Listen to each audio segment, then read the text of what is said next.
The Telltale Heart by Edgar Allan Poe.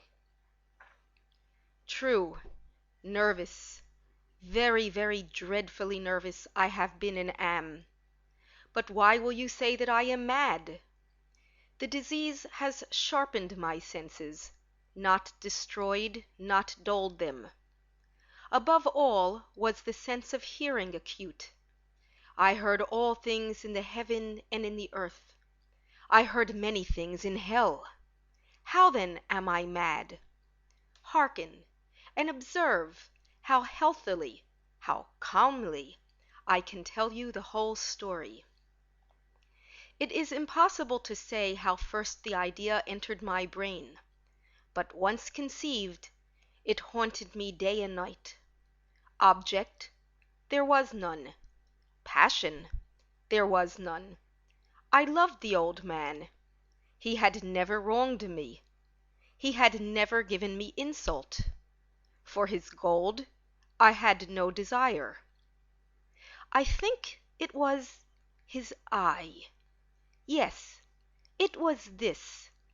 He had the eye of a vulture, a pale blue eye with a film over it. Whenever it fell upon me, my blood ran cold. And so by degrees, very gradually, I made up my mind to take the life of the old man and thus rid myself of the eye forever. Now this is the point. You fancy me mad. Madmen know nothing. But you should have seen me. You should have seen how wisely I proceeded, and with what caution I went to work. I was never kinder to the old man than during the whole week before I killed him. And every night, about midnight, I turned the latch of his door and opened it, oh, so gently. And then, when I had made an open sufficient for my head, I put in a dark lantern, all closed, that no light shone out, and then I thrust in my head. Oh, you would have laughed to see how cunningly I thrust it in. I moved it slowly, very, very slowly, so that I might not disturb the old man's sleep. It took me an hour to place my whole head within the opening so far that I could see him as he lay upon his bed. Ha! Would a madman have been so wise as this? And then, when my head was well in the room, I undid the lantern cautiously, oh, so cautiously, cautiously, for the hinges creaked.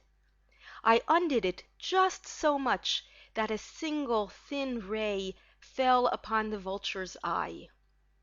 And this I did for 7 long nights, every night just at midnight. But I found the eye always closed, and so it was impossible to do the work, for it was not the old man who vexed me, but his evil eye. And every morning, when the day broke, I went boldly into the chamber, and spoke courageously to him, calling him by name in a hearty tone, and inquiring how he had passed the night. So you see, he would have been a very profound old man indeed to suspect that every night, just at 12, I looked in upon him while he slept. Upon the 8th night, I was more than usually cautious in opening the door. A watch's minute hand moves more quickly than did mine. Never before that night did I feel the extent of my own powers, of my sagacity. I could scarcely contain my feelings of triumph. To think that there I was, opening the door, little by little, and he not even to dream of my secret deeds or thoughts. I fairly chuckled at the idea, and perhaps he heard me, for he moved on the bed suddenly as if startled. Now you may think that I drew back, but no. His room was as black as pitch with the thick darkness, for the shutters were close fastened, through fear of robbers, and so I knew that he could not see the opening of the door, and I kept pushing it on, steadily, steadily. I had my head in, and was about to open the lantern, when my thumb slipped upon the tin fastening, and the old man sprang up in bed, crying out, "Who's there?" I kept quite still and said nothing. For a whole hour I did not move a muscle, and in the meantime I did not hear him lie down. He was still sitting up in the bed, listening, just as I have done night after night, hearkening to the death watches in the wall. Presently I heard a slight groan, and I knew it was the groan of mortal terror. It was not a groan of pain or of grief. Oh no! It was the low stifled sound that arises from the bottom of the soul when overcharged with awe. I knew the sound well. Many a night, just at midnight, when all the world slept, it has welled up from my own bosom, deepening with its dreadful echo the terrors that distracted me. I say I knew it well. I knew what the old man felt, and pitied him, although I chuckled at heart. I knew that he had been lying awake ever since the first slight noise, when he had turned in the bed. His fears had been ever since growing upon him. He had been trying to fancy them causeless, but could not. He had been saying to himself, "It is nothing but the wind in the chimney. It is only a mouse crossing the floor," or "It is merely a cricket which has made a single chirp." Yes, he had been trying to comfort himself with these suppositions, but he found them all in vain. All in vain. Because death, in approaching him, had stalked with his black shadow before him, and enveloped the victim. And it was the mournful influence of the unperceived shadow that caused him to feel, although he neither saw nor heard, to feel the presence of my head within the room. When I had waited a long time, very patiently, without hearing him lie down, I resolved to open a very, very little crevice in the lantern. So I opened it. You cannot imagine how stealthily, stealthily, until at length a single dim ray, like the thread of the spider, shot out from the crevice, and fell full upon the vulture eye. It was open, wide, wide opened, and I grew furious as I gazed upon it. I saw it with perfect distinctness, all a dull blue, with a hideous veil over it that chilled the very marrow in my bones. But I could see nothing else of the old man's face or person, for I had directed the ray, as if by instinct, precisely upon the damned spot. And have I not told you that what you mistake for madness is but over-acuteness of the sense? Now, I say, there came to my ears a low, dull, quick sound, such as a watch makes when enveloped in cotton. I knew that sound well, too. It was the beating of the old man's heart. It increased my fury, as the beating of a drum stimulates the soldier into courage. But even yet I refrained and kept still. I scarcely breathed. I held the lantern motionless. I tried how steadily I could maintain the ray upon the eye. Meantime the hellish tattoo of the heart increased. It grew quicker and quicker, louder and louder every instant. The old man's terror must have been extreme. It grew louder, I say louder, every moment. Do you mark me well? I have told you that I am nervous. So I am. And now at the dead hour of the night, amid the dreadful silence of that old house, so strange a noise as this excited me to uncontrollable terror. Yet for some minutes longer I refrained and stood still. But the beating grew louder, louder. I thought the heart must burst. And now a new anxiety seized me. The sound would be heard by a neighbor. The old man's hour had come. With a loud yell I threw open the lantern and leaped into the room. He shrieked once, only once. In an instant I dragged him to the floor and pulled the heavy bed over him. I then smiled gaily to find the deed so far done. But for many minutes the heart beat on with a muffled sound. This, however, did not vex me. It would not be heard through the wall. At length it ceased. The old man was dead. I removed the bed and examined the corpse. Yes, he was stone dead. I placed my hand upon the heart and held it there many minutes. There was no pulsation. He was stone dead. His eye would trouble me no more.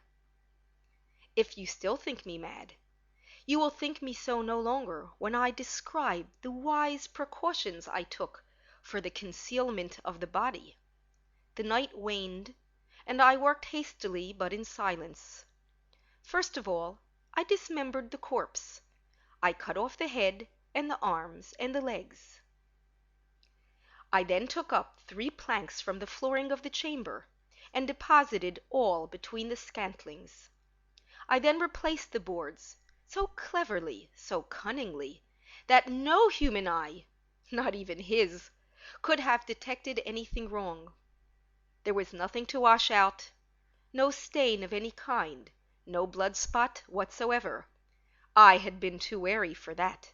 A tub had caught all, ha ha! When I had made the end of these labors, it was 4 o'clock, still dark as midnight. As the bell sounded the hour, there came a knocking at the street door. I went down to open it with light heart, for what had I now to fear? There entered 3 men, who introduced themselves with perfect suavity as offers of the police.